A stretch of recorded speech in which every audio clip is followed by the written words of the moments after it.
No community fighting. We're trying to stop all of that.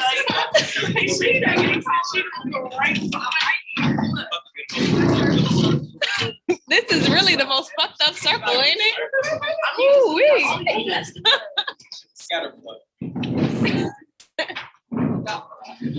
Well, as long as we're all gathered in some kind of way, I guess that's really what's important.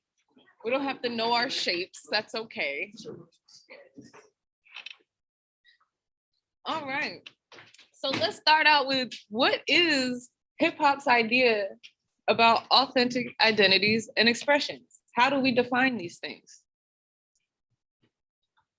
Like being hyper masculine, and also representing the idea of the streets versus the suburbs. Okay, so where you're from. What else?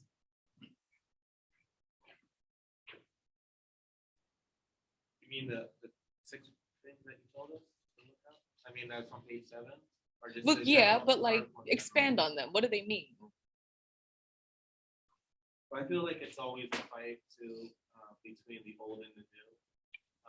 The definitions that people have, like the OGs of hip hop, are always saying, "Hey, is what hip hop," and then almost like your parents and you, how like they see hip hop a certain way, or they see life a certain way. Yeah. And the newer generations take what the old and then change it to their current time. And there's always this intergenerational fight between what is real and what is not. What is, if you're born in the suburbs or like in the city, because even though you're a Black person in one area, you might culturally be around like more white people or anything, like music, or how old you are, like, oh, this is mumble rap, or this is like conscious rap type thing, or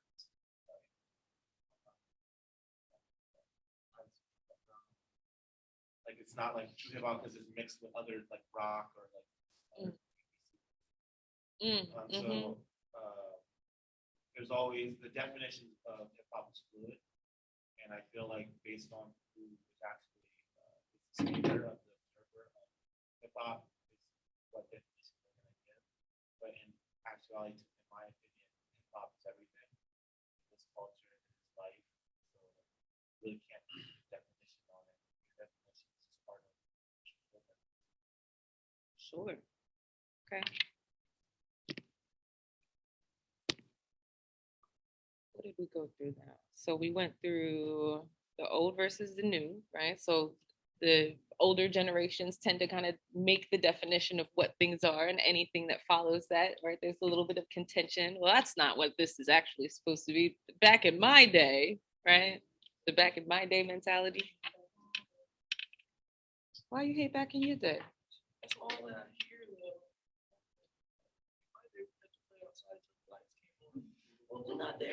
Well, not till the lights came on. You needed to have your ass inside by the time the lights came on. Yeah, I had a street light rule. Low key, like I used to hate hearing that shit, and now that I catch myself, like catch myself saying, you catch yourself. Like that shit, like you turn into your parents. Yeah, like, Oh man. I used to always tell my child, I hate when they do that shit. Now when I see my little sister, I'll be like, bro, back like, I'm like, saying, like, as you get older, it's just naturally just you're gonna hate yourself. You're gonna say anything, you're like, fuck, that's crazy. It's so cringe. Every time I hear myself sound like my mother. Oh, wow. But yeah. So you can't hate back in the day, right? We have to learn from it. Unless you're the newer generations and don't want to, which is what the older generations are usually upset about. I think we mentioned that that interview in here with Joe Budden and Lil Yachty. Did I mention that one? Lil Yachty was like, "Oh, I don't need to know anybody who came before me, right? I just make my own thing." And Joe Budden was like, "You don't even know what's in your contract." Like he is, yeah. It was an interesting dialogue that goes right along with the old school versus new school idea. All right. grandma be like, it's because you're using all that technology. Like, I never had that song. Like, bro, how does Oh, my you want that phone phone work on my phone? Well, technology did boom too, right? Like I remember growing up without computers, right? I remember growing up without the internet. I remember when that first came into school. So like there wasn't a time where it just kind of boomed out of control. Like, the only way it's bad is like we can't do ourselves. Like we Mm. can't agree to this. So I feel like this is where the actual way that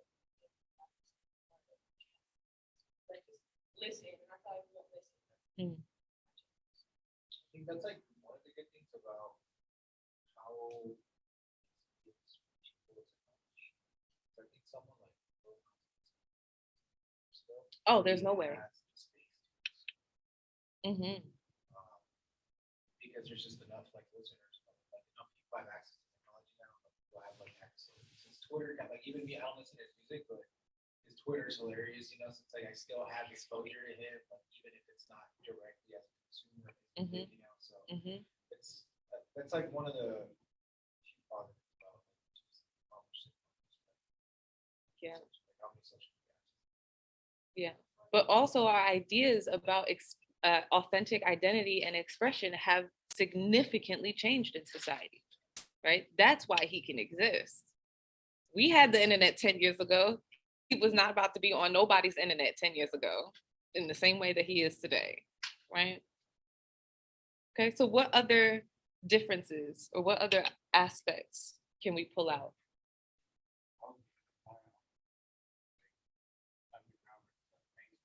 Okay.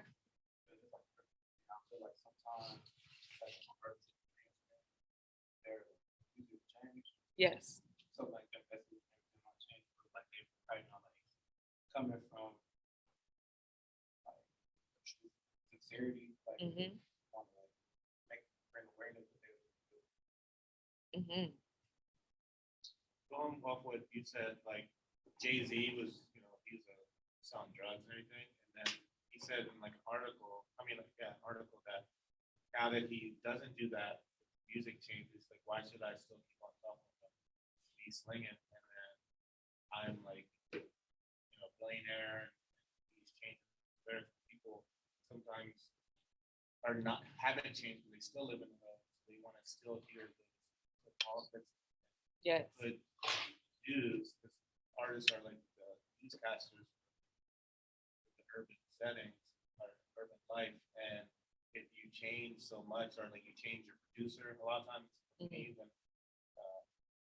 like I like DJ Premier and stuff like that, and if hip hop artists are like I'm Missy Elliott with the Timberland, like the mix is so good between those two people that when they change like producers or get to a different social economic status, that they don't stay true to the roots. So that's a big thing that it's hard to do that because you're being managed by all these people. And Yes. You have your own stuff that you want to do, but commercially, like it's not going to work for them to sell you because they're trying to sell it to white people. Right. You become crossover. Yes.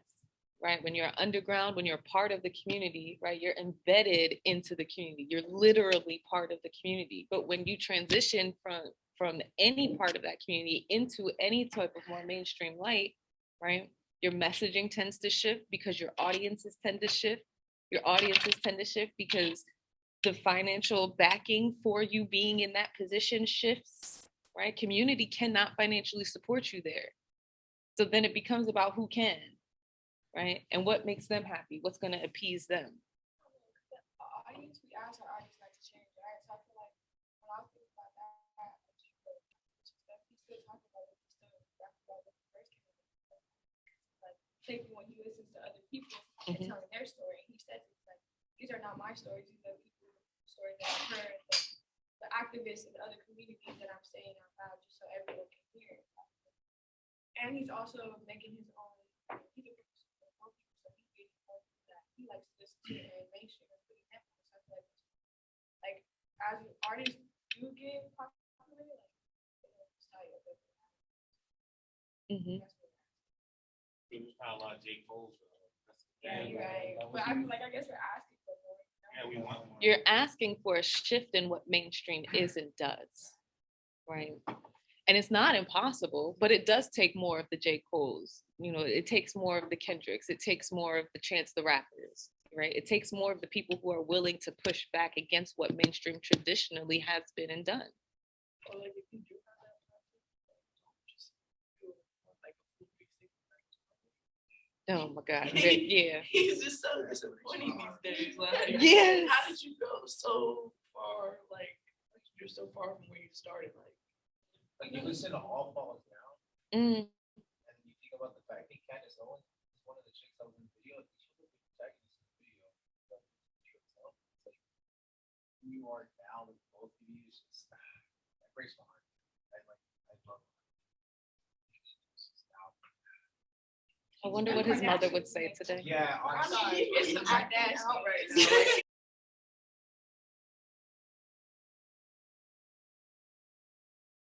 Media today started in those shows. That's They over- start it's always there. like that. Back in the war, where like they would put these in cartoons. Yes. Yes. That's why the quality of kids shows has changed so much, Oh, yeah, right? I guess They're people were trash mad that, now. like, well, that show with the shark dog. I was watching that. They trying My too little hard, nephew was though. watching it. It was literally a shark that's a dog. That shit was tripping me out, dude. It's a shark that can bark. Diverse now, and a lot of LGBT representative shows are trying to also very, back then was considered to be horrible. Now you have creators that actually like this, like self-discovery. But now critics are mad. They're like, why is that what you guys people are are choosing mad. But to see, that's the thing. It's like push on kids? going back to Uh-huh. like Fairly Odd Parents. That show's like 15-year-old now. Yeah. We're talking, these topics were touched back then. As far back as like Bugs Bunny, you see Bugs Bunny in a dress, so it's like. Oh, yeah. These things are not being Super cartoons, gender it's bending, that just- And even that should further prove that when you're kids, you just, for the most part, take everything at face value. Like when you're a kid, Right. seeing Bugs Bunny dress as a Valkyrie or whatever, like Yeah. I'm not thinking, I'm gonna You dress needed up the a woman opera. now, but it's just you just take it as face value. But oh man, conservatives need to be outraged about it. Like really outraged about everything. Like, Yeah. I don't understand how now that it's because it's like, oh, there's gay people and stuff, we're pushing it on kids.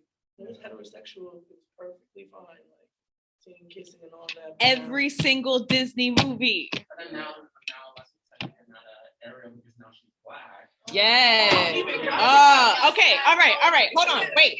Your hand was up like so long ago. It's, to me, it's the blending of religion and politics. So there was this lobbyist group focused on the family. It's called the council. So when the first Bush and then the second Bush came out, they really aligned themselves with religion, and politics runs your life. So the church, the Southern Baptist and Pentecostal and all these Oral Roberts and all these big televangelist stars, the Joel Osteen, religion is really huge in America. And being LGBT, being that Most of and us do religion too. It's fine. Yeah, it's a lot of letters. is bad. And a lot of Americans are not becoming as religious as their parents are. So a lot of that's changing, but they had like a don't ask, don't tell. Yes. And with Bill Clinton, of the military, stuff like that. So Which is what I was removed under. that's crazy. And then they're doing the transgender thing recently with Trump. So in the 90s, 80s and 90s, till now, it's only been like 20 years, but in that 20 years has been such a rapid change Mhm. that parents and grandparents who were born in like the 20s, 30s, 40s, 50s, and 60s, stuff like that, they've lived through a time where there's been such rapid change that they're probably like, what's going on? But like us, and we grew up right when the internet first started, so we're like an analog childhood and digital, like middle to Mhm. adulthood. So I feel we can bridge the gap more, and also the kids who are in the internet age already have all the stuff that we had, maybe not the analog part, but they can adjust quicker. Yes. And I feel like the older boomers and Whatever generation they right are. after them are still in like the old time thinking. it's hard for them to, like, if you're young, like cars came, like the Industrial Revolution changed America in ways sociologically that we can't even understand really fully for older generation. So there's always going to be that really fight between like equality, because what is it? Equality feels like oppression a lot of times to people, you know, and that's not good. Right. Equality can feel like oppression to some folks. Yeah. Isn't oh, that they're becoming interesting? Equal with us.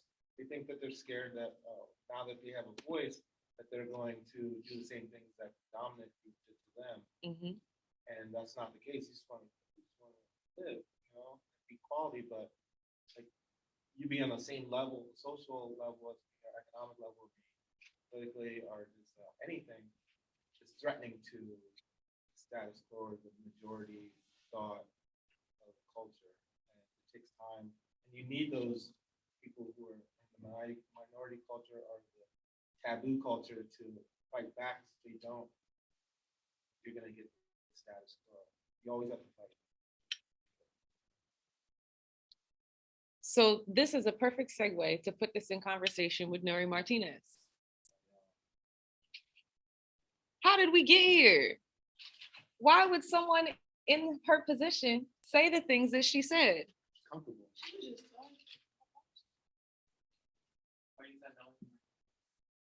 Nuri Nuri. Martinez, the former LA City Council president.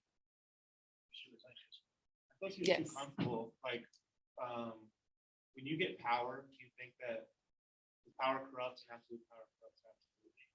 And politics, that when you're at a level, you're disassociated from the people around you, the community.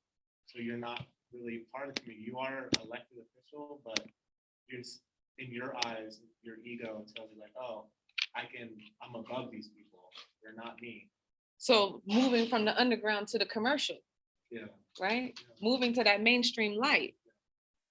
And I was also gonna say the black and white in the streets versus the suburbs too. Yes, She's talking about gerrymandering in the valley. yes. For the Latinos. So gerrymandering is like, if you think of a circle and like W for white, D for black, L for Latino, they'll carve up the map so more white people have more power. Mhm. And then they'll put like a little map for black people and a little map for Latino people or Asian people or whatever.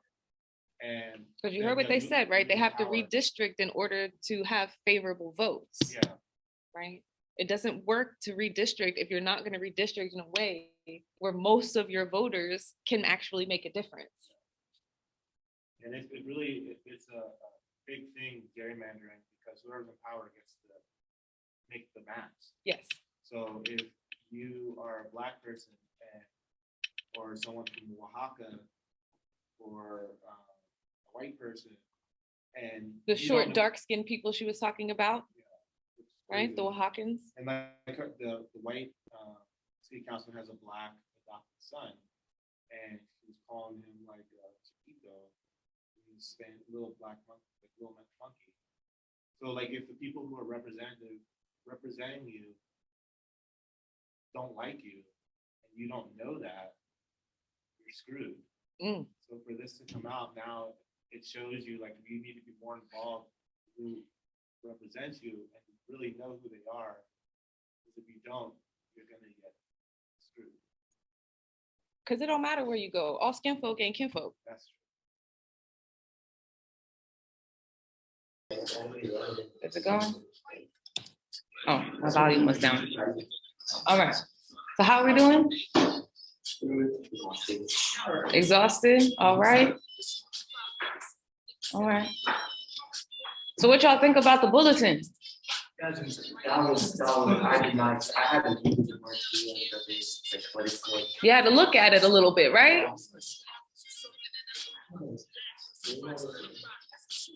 So I don't know if y'all have realized this about me yet, but I can't let shit like that just ride. So my classes are kind of taking a little bit of a detour today to develop a response to this.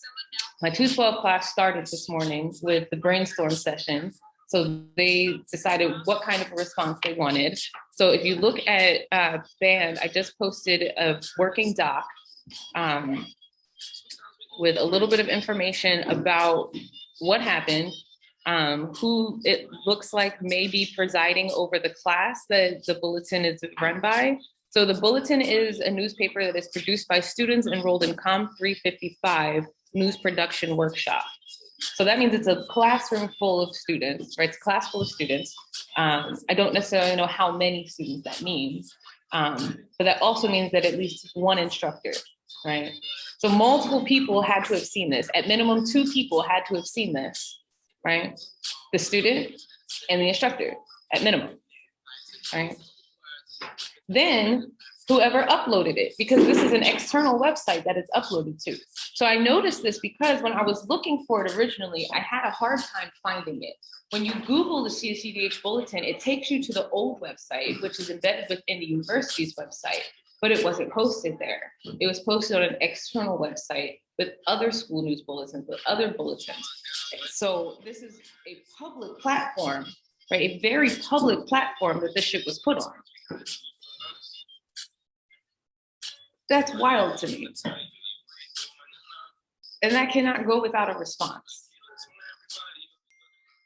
So I'm willing to stand by myself, but I had a feeling that I didn't have to because of how many of you were so livid yesterday over this. So I wanted to offer my classes the opportunity to do a response because we're in kind of a unique position in terms of what we do in our classrooms. So we're different from like a physics class or an English literature class, right? We're literally a class that talks about protest and community responses and the hood news and all of this, right? Community building and breaking down stereotypes, right? Being anti-racist. That's what we do here.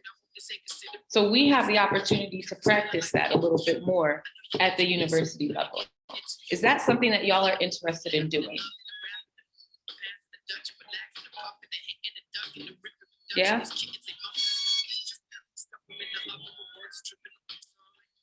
Tell me how this made you feel when you saw it. If you didn't see it, you can look at it on the doc that I just posted. Yeah, it's in the chat. It's also on the doc that I just posted for y'all. How did this make y'all feel when you looked at it?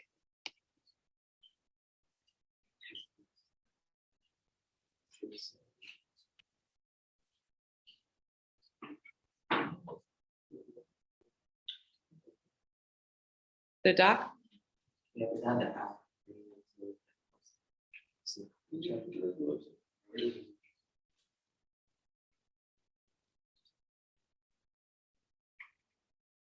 What did it make y'all feel to see that?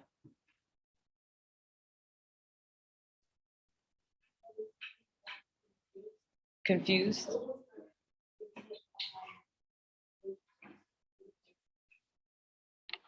I don't know. That's a great question. Intent is something that I raised earlier too, because we don't know what the intent is, especially knowing that this is a student-run paper.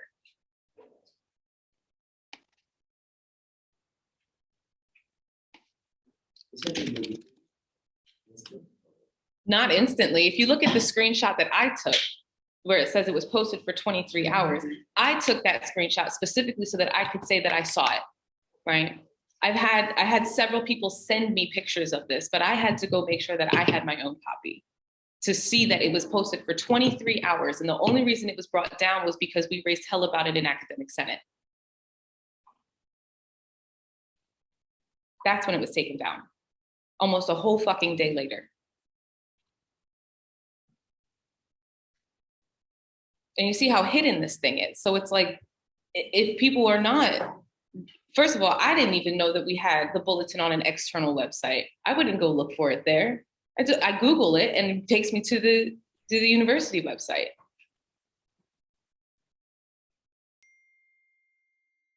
Right, so somebody had to have come across this in order for it to even get to me.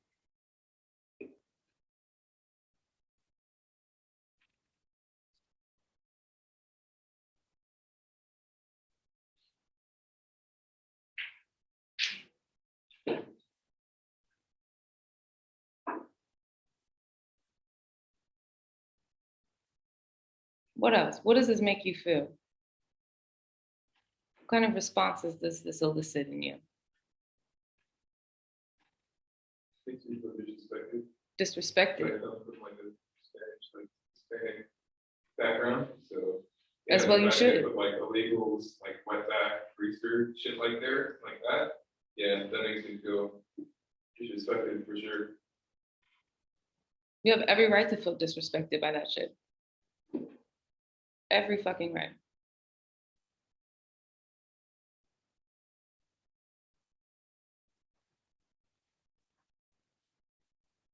What else? What other responses does this elicit in you? I'm just shocked that you think that they posted that.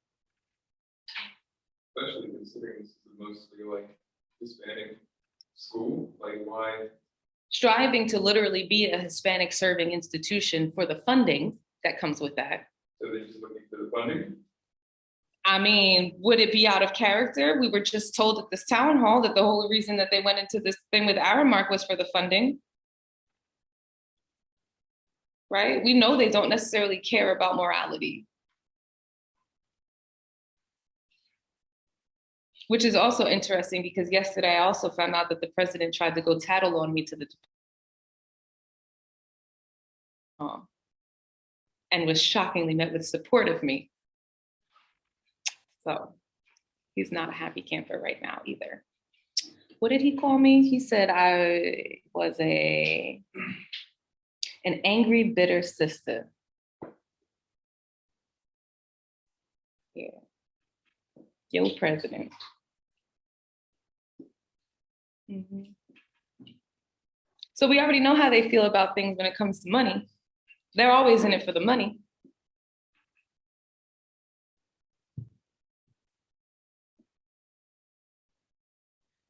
So here's what we're gonna do. I'm gonna put y'all out into 5 rooms, 5 groups, I mean. Can everybody access this doc? Okay. So you'll see on the doc that I've just made a space for y'all on here. 3, 4, 5. I don't think we need this extra one, but I'll leave it on there just in case. So that you can continue to develop on the ideas that were put out this morning, because I think we do have a lot of solid ideas for how folks would like to respond. So my 212 class this morning said that they would like to, first of all, find out who designed it and what the intent was behind this, right? Find out who approved it, then posted it, because those are probably 2 different entities thinking about this as being an external website. To repost this for visibility, they want to repost this on all social media accounts and tag all DH social media accounts on it, because the other thing that happens is because they took it down and whoever saw it, right? At this point, whoever saw it. So because they took it down, it's easy to sweep under the rug. So my 212 students this morning, recognizing that, said that they wanted to blast it. They want to blast it. They want a public apology. And they said, if you're not going to give us a public apology, put it back up. Say it with your chest. This is how you actually feel, right? You put this up. I thought that was ballsy. I like that one. They're not sure who, but they want somebody fired. They want to expose those who are responsible. So not only blasting the image itself, but also the images of whoever did it. That's what they want to do. Get a bulletin specific response. And so that is kind of leaning more into this restorative justice piece. So how can we make sure that something like this never happens again? What kind of things can we put in place to make sure that this doesn't happen? Is there an approval process that needs to happen that happens outside of this COM 355 class, right? Because this is a school-wide and now a public, right? A publicly posted paper. Right? This is a public university anyway, so everything we do is public. So they want a bulletin specific response. Request a meeting with school officials who are responsible for posting it. And so I think they mostly mean like the comms department, right? To call or contact local news outlets, because again, the fear of this being kind of swept under the rug and silenced. and a push for an increase in the ethnic studies requirement. So as you all know, or as you may know, we just implemented an ethnic studies requirement here at the CSUs, right? And so what that means is everyone is required to take an ethnic studies course. The idea being to try to increase folks' cultural competencies, cultural awareness, all of that, right? I'm actually on the ethnic studies implementation committee, and we have to approve all of the classes that get put into this requirement. So I know that there is at least a process for that. But what we talked about this morning is that having a requirement to take a singular class is not adequate enough to create cultural awareness, cultural competency, right? At the level to which it clearly needs to be. So what else can we do, right? How do we expand that? And then I would even add, like, how do we increase the cultural awareness and competency of those who are not in classes, but are associated with the campus? Because the higher up you go here, the worse the cultural awareness gets. That's just what it is, right? It gets real white at the top. So, Yo President is an excellent example of that. Bitter. That is just so funny to me. It's so funny to me that he jumped to the stereotype, the angry Black woman. I'll be that to a Stephen every time though. Y'all get that reference from Django? Samuel L. Jackson's character?